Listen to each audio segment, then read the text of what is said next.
Hi there, I'm Clarence Waldron. Welcome back to Black Muse.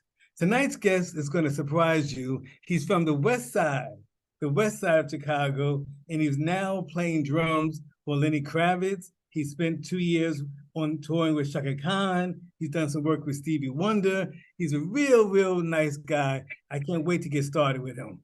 Hey, Franklin. Hello, how are you? Good to meet you. Absolutely. Let's start at the top. How did you get that gig working as the drummer for Lenny Kravitz? Okay, you want the long answer or the short answer? I want whatever answer you in the mood to give. Whatever you want to do.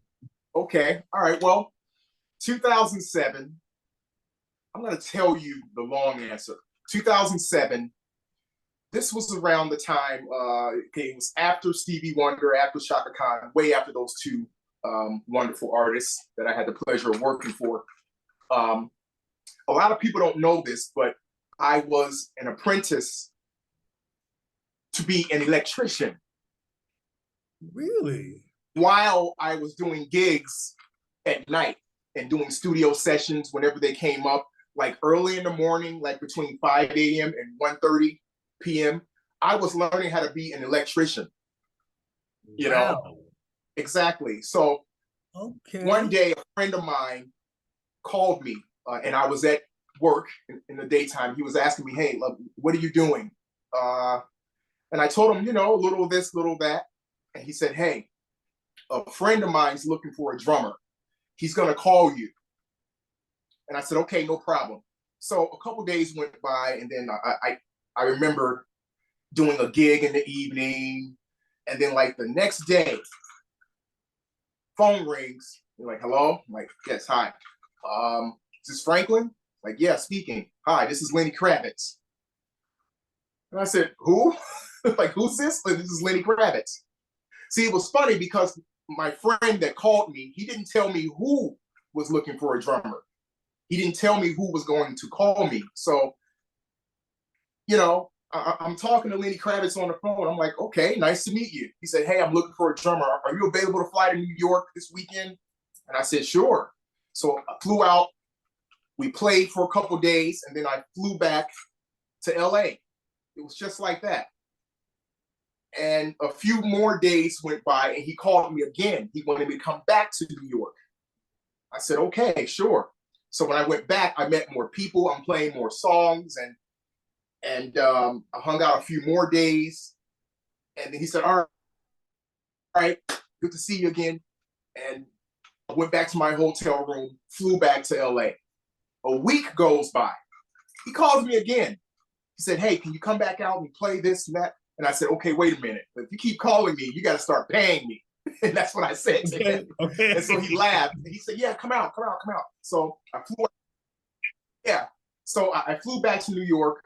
And this time it was for an actual gig at a place called Cipriani's in Manhattan, right off of Park Avenue.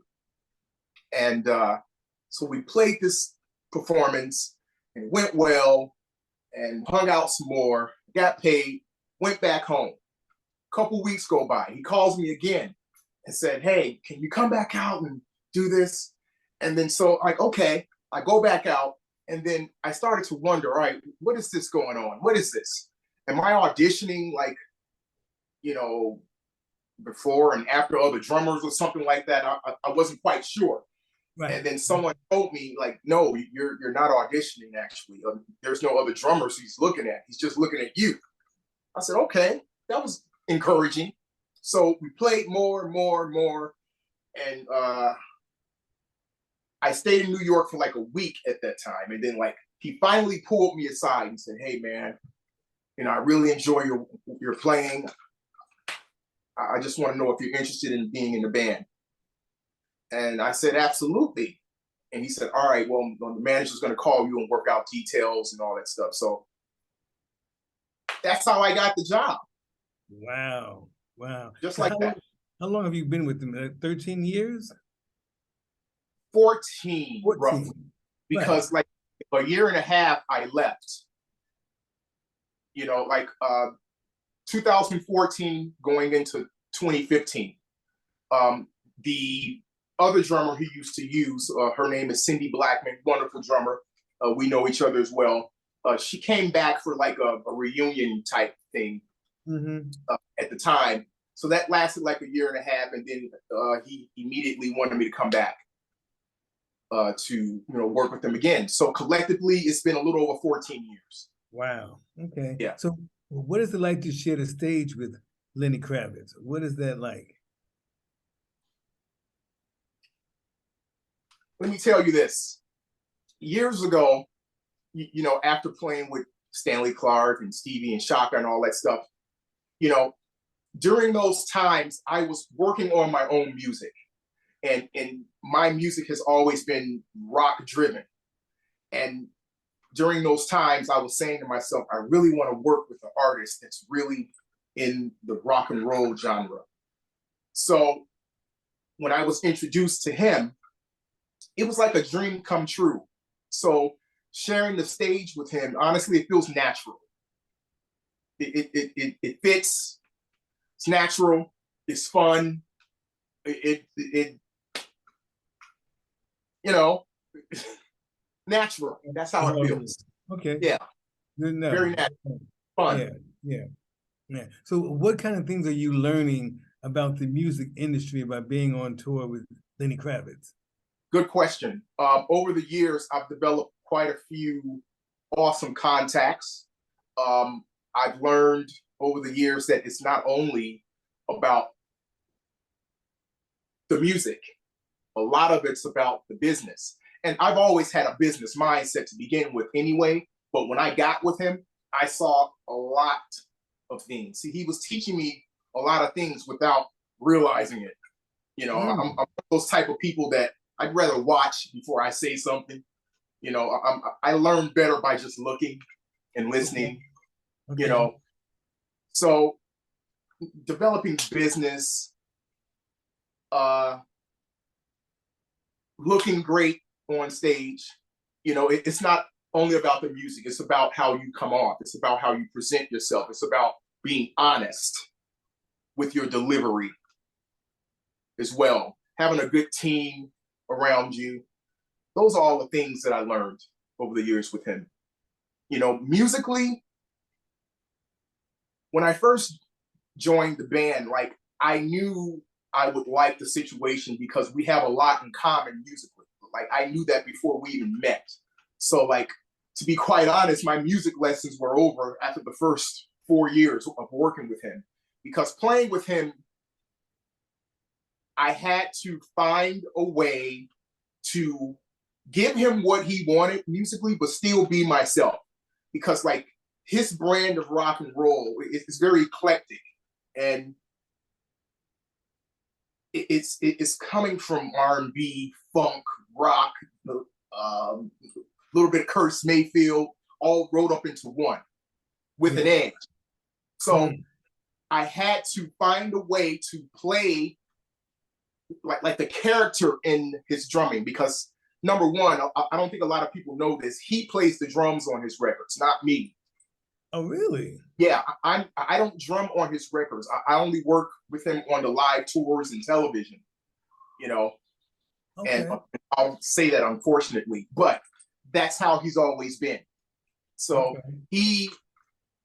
I had to play the character type of drumming that he has. I had to come as close as possible of feeling the way he feels on the drums, but still be Franklin Vanderbilt. Wow. And it took me a couple months to do that. Okay. Because as a working musician, you always try to do your best to accommodate the situation, accommodate the music, but still bring out who you are. Because I'm not the type of person that believes in just putting your true identity and character aside for a paycheck. Right. Right. Yes, I'm saying that. But luckily, we had a lot in common, and I really dug what he was doing and where he was coming from. So it was kind of easy to adapt to what he wanted, but yet and still be me.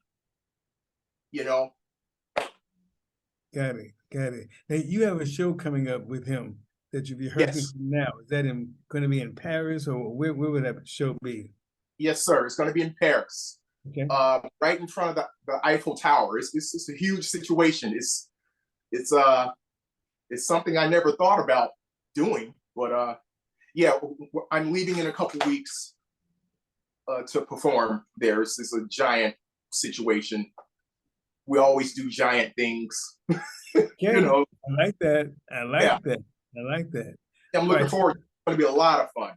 It's a show alongside Billie Eilish and who else is on the show? Several other people. I know it's star-studded. Yeah. Yeah. Yeah. Yeah, it's pretty awesome. Looking forward to it. Yeah. So before Lenny, you were with Shaka Khan. What was that experience like for you? Working with her was like being at home because we all know that she's also from the South Side of Chicago. Absolutely. Absolutely. To me, it was like coming home. When we met, again, it was the previous relationships that I had. Someone introduced me to her. She came to Vegas, and during this time, I was living in Las Vegas. And a guy by the name of Ricky Rouse. No, let me back up a second. A guy by the name of Lonnie Motley introduced me to her musical director at the time. His name was Ricky Rouse, or should I say he became her musical director. He's a guitar player. So Lonnie Motley introduced me to Ricky Rouse, and then Ricky Rouse introduced me to Shaka Khan.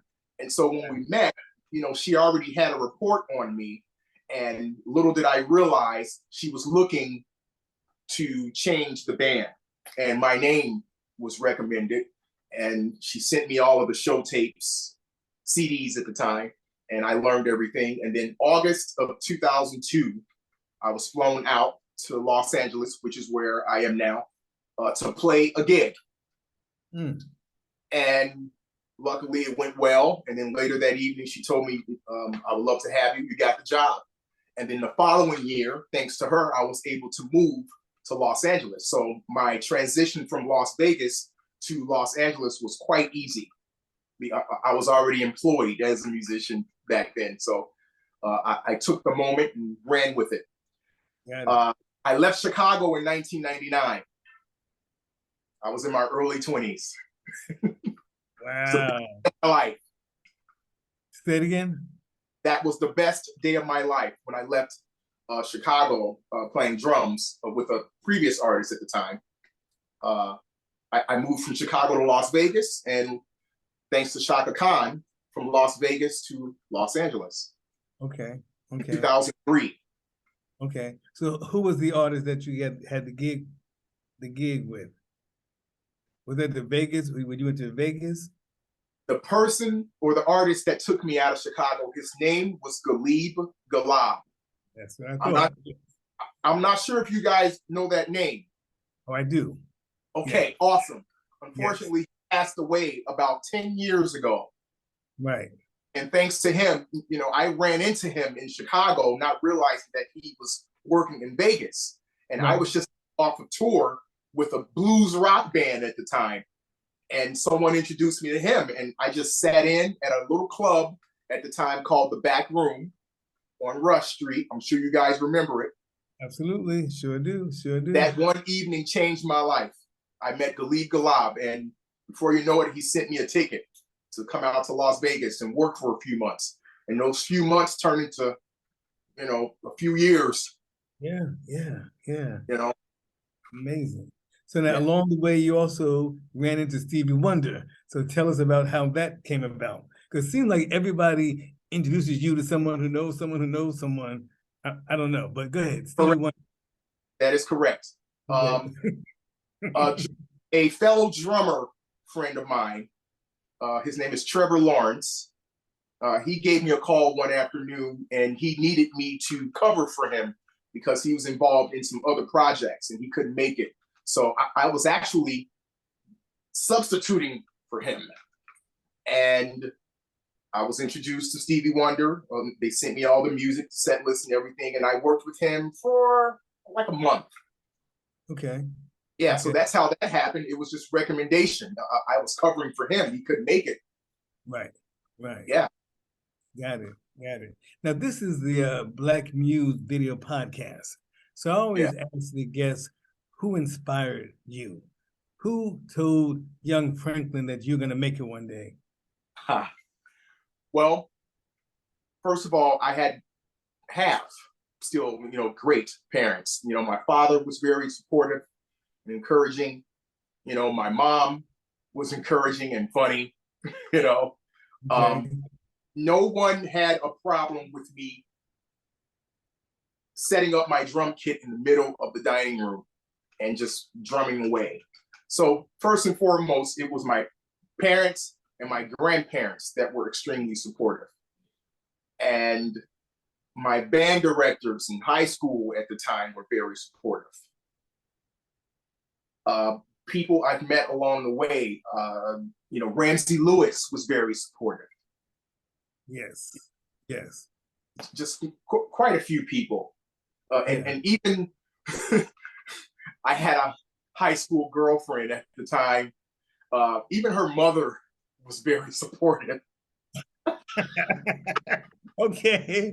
Very, very fun times. Like I remember the way my girlfriend's mother used to speak with me at the time. She was so encouraging. She said, "There's something about you. You're going to end up with some major people. You're going to be a star." And all this stuff, like she would speak to me this way all the time. So apparently she saw what I didn't clearly see yet. And this was my high school days, like she was very nice to me. But all of my mentors, band and orchestra, I'm a ROTC kid. I went to Surge High School. So ROTC was very awesome for me. So all of my officers in ROTC, they were very pushy and very encouraging at the same time. Like I actually appreciated how aggressive they were because it allowed me or motivated me, I would say, to step up and become more of a man. I started to understand the direction that they were pointing me. One of my directors in ROTC at the time, his name is Ricardo Garcia. He was extremely encouraging. I had a blast in high school. Okay. Yeah. Now, did you perform in the church band? Did I read correctly? Yes. My grandparents had a church in the basement in the house that I grew up in. My grandmother, Lucille Montgomery, and my grandfather, Columbus Montgomery. I grew up at 4323 West Monroe, right there in K-Town. Unfortunately, the house that I grew up in is no longer there. Right. But in the basement, we had a church. And every Sunday, we would have people from the neighborhood and across South and West Side. They would come to this little church in the basement, and that's where I started to play. I was in a church band called the Freeway Angels. Sounds like a motorcycle band, but it does. Motorcycle gang. But that was the name of our church band with my cousins and aunts and uncles. So it was the Freeway Angels and Mickey and his Angels. And also I played. I'm sorry. Go ahead. Hey, go ahead and laugh, because it's funny too. Yes. Also, in my high school years, I played with my uncle Robert Vanderbilt. I really got a start with the gospel quartet group. He had a group called the Foundations of Souls. And my uncle was like the lead singer. And I had a blast playing with him. This is my father's oldest brother. So his name is Robert Vanderbilt II. And we spent a lot of time together. Like as much time as I spent with my father, I was always with my uncle, because he would come pick me up twice a week in the evenings after my homework. We're going to the church to rehearse because we got a church gig coming up in Detroit. And so like I would leave the city with him to play in the gospel quartet group. And I'm sure you guys know about that kind of stuff, that kind of gospel music. Sure. Guys with the suits, the matching suits, kind of like the Temptations. Yeah. But in the gospel way, doing all that stuff. You are a trip. Oh gosh. I had a ball playing that stuff, man. Yeah. It's great.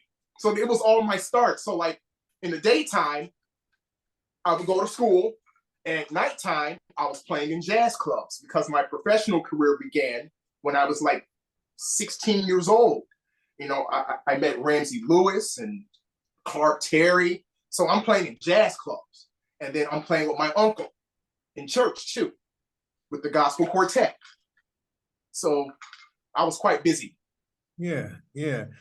Let's stop there. Let's go to Ramsey Lewis and Clark Terry. What kind of experience was that, being around them? What did you learn? What did you see? Okay. Well, I'm sure you guys are familiar with the Rabinia Jazz Mentors program. Absolutely. Sure. I am a product of that. That's how all that happened. I didn't know that. Put that in your bio. Put that in your bio. Okay. Right. Okay. My junior and senior year, my band director in high school, Carl Annis, God rest his soul. He introduced me to the Rabinia Jazz Mentors program. And so Ernie Adams, amazing drummer that I'm still in touch with to this day. He was one of my main teachers, and he influenced me a lot to really go professional. So I was taking drum lessons from Ernie Adams, Willie Pickens, the piano player. Yes. I was around these guys, Marlene Rosenberg, Pat Mallinger. So and Orbert Davis, which I spoke to months ago. I know all these people. They raised me. They pushed me to turn professional. Wow. So they all took me under their wing, and then I was introduced to Ramsey Lewis, which was heavily involved with the Rabinia Jazz Mentors program at the time. So that's how I ended up playing with him. And then I had the pleasure of playing on stage at Rabinia with Clark Terry. And that was a huge experience for me. It was a huge experience, because like I knew how important he was. The Rabinia Jazz Mentors band played at Rabinia 2 years in a row, and I had the pleasure of meeting Joe Williams. My man. Come on. Ooh. Joe Williams, Nancy Wilson. It's like I'm around this type of stuff at 17 years old. And I was already familiar with Joe Williams when I was in high school, because like I was learning a lot of jazz and I was reading and writing music. So I was into that. Right. But like when I finally met Joe Williams, I didn't realize how tall he was. Yes, he was. He you was. know. So like when I met him, like he had on this white blazer and these black pants, and he's looked really strong. Yes. You know, he said, "How you doing, young man?" And I'm like, "Hello, sir. How are you?" I was like, "Wow." He had these huge hands. Like, "How you doing?" Yes. Yeah. Like it's an honor to meet you. You know, very much. He's a powerful man. You know, Yes. honor Yes. to meet. And then with Nancy Williams, like I just had stars in my eyes. Right. Right. Right. Like incredible just to hear her sing. You know. Yes. Yes. But that's Yeah. cool. Now, let's move on to your performing arts school that you're trying to build here in Chicago. What's going on with that? What's that going to be about? Okay, obviously you guys know that you know when all of the schools closed back in 2013. You know, Yes. when I heard about that, I was looking on the list and then I saw Nathan Goldblatt. I said, wait a minute, that's my school. So from that point forward back then, I said, somehow, some way, I am going to get this school and make it out of something. Now, back then, my vision wasn't completely clear yet, but I just knew I wanted to do it when I heard about it. So a few years went by, and I was checking on it. And between 2015 and 2019, I moved to New York City. And I decided to start to pursue this dream. Like I decided to start the process of acquiring the building. So in 2016 or 2017, I started to do news interviews about my dream to do this. So like my first interview was on Fox. So once I started to put together what I wanted to do, I said, all right, I'm going to start talking about it. So I started to tell everyone that I am going to build a performance arts and financial literacy center in Chicago. And I'm going to acquire my former grade school building. And I started to take these visits to Chicago and get on the ground to see what was happening to detail in the neighborhoods. So I started talking with the city. I started to slowly put my team together, my legal team and everything. And the more news interviews I did, the more awareness started to show up. And I started to meet this person and that person. And then finally, I met the former mayor. And now I'm a lot closer. I just signed a disclaimer waiver and release with CPS, and the appraisal's coming shortly.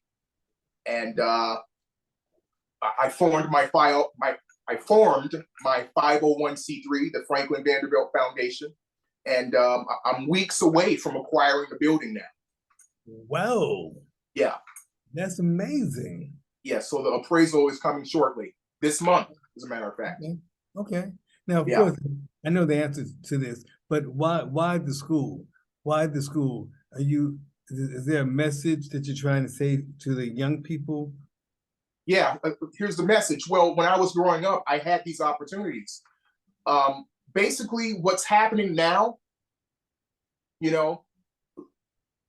all of the problems that we're having now, I believe that is coming from the lack of not having direction and having like parents, strong parents. It's the lack of parenting and the lack of direction, the lack of opportunities. Right. I strongly believe this is why we're having all of these problems right now today. All of this generational poverty and this generational negative thinking. It's a bad situation. When I was growing up, I had activities, I had opportunities, I had the drive to go after what I wanted. I had the encouragement to go after what I wanted.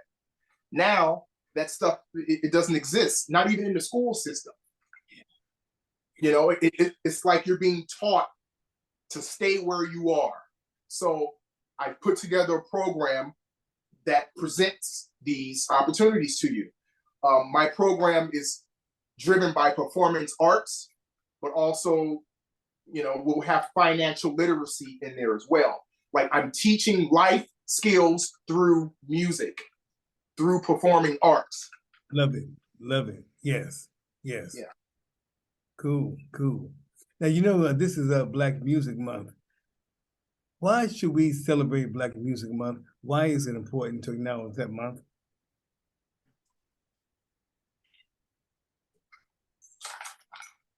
Don't get upset with me for saying this, but Oh, no. Black music is American music, if you really think about it.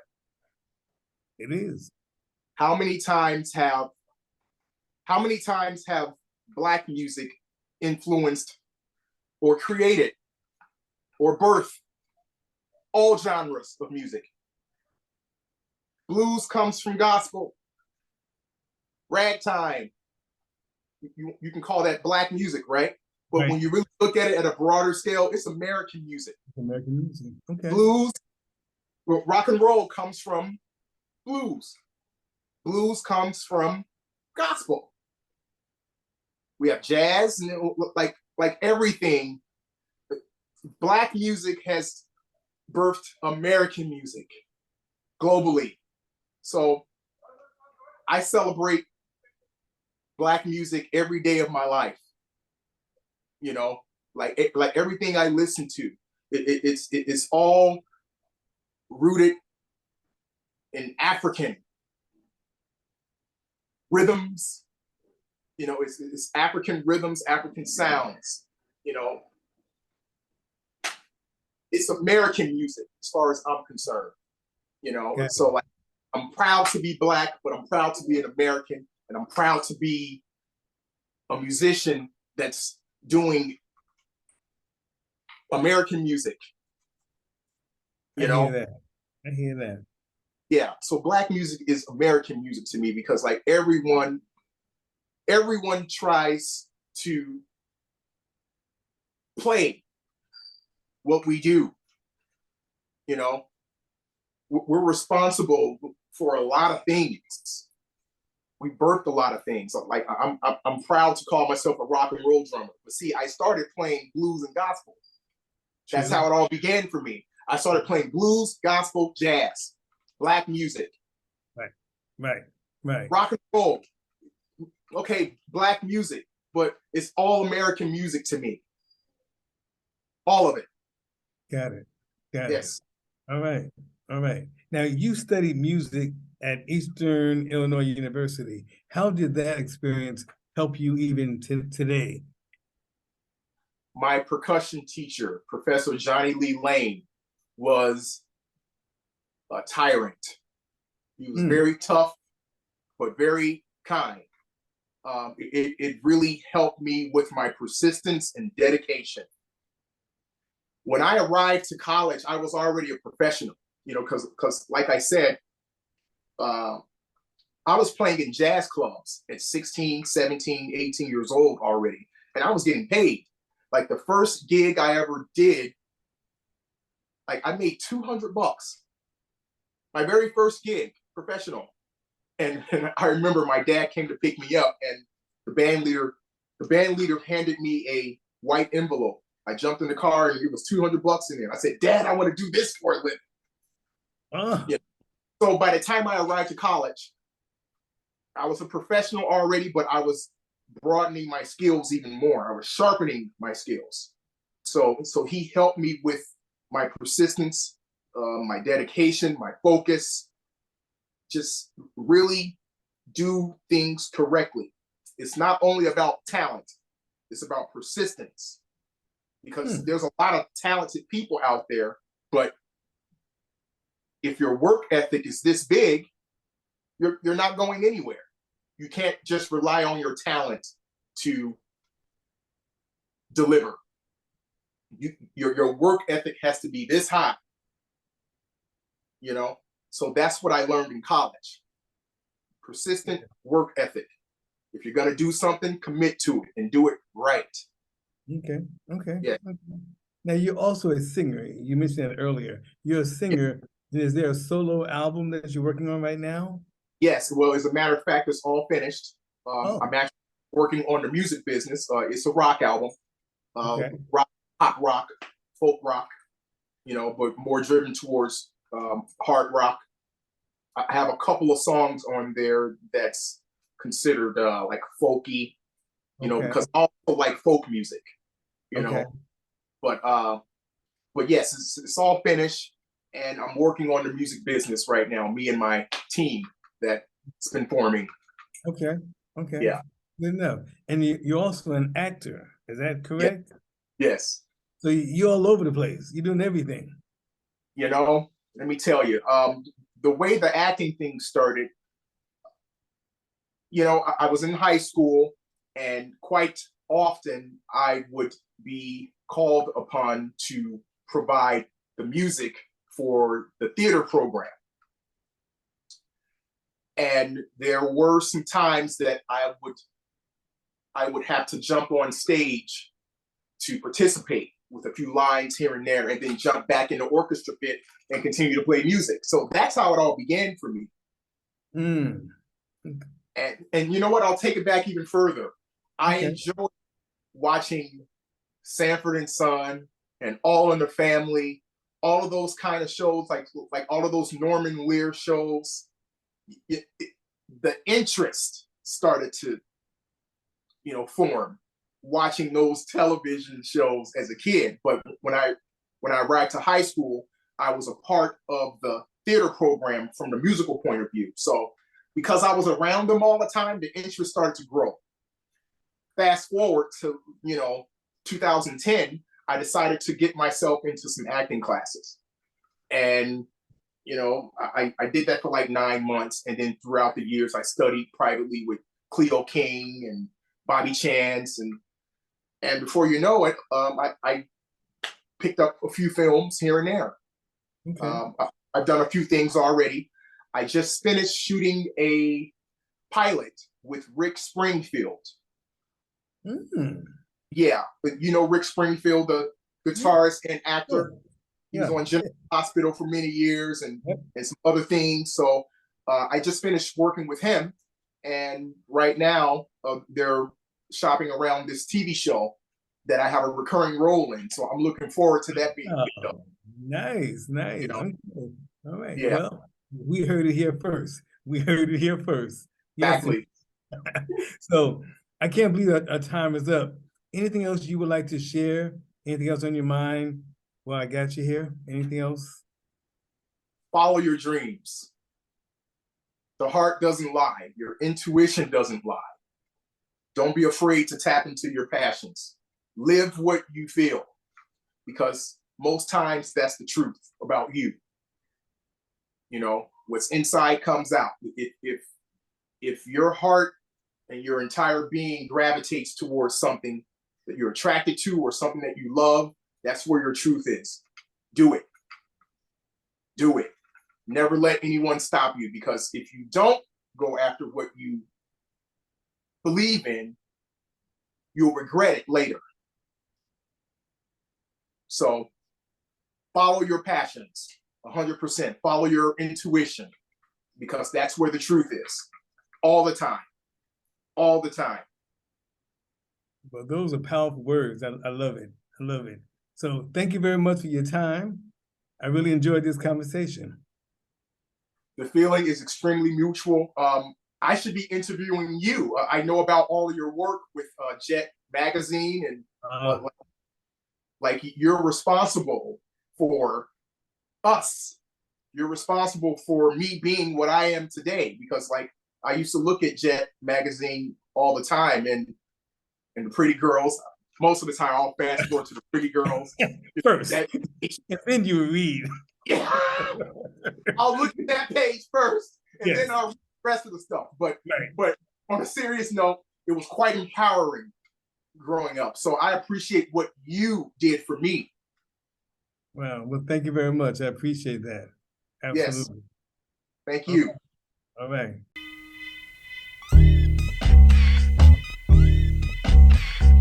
right.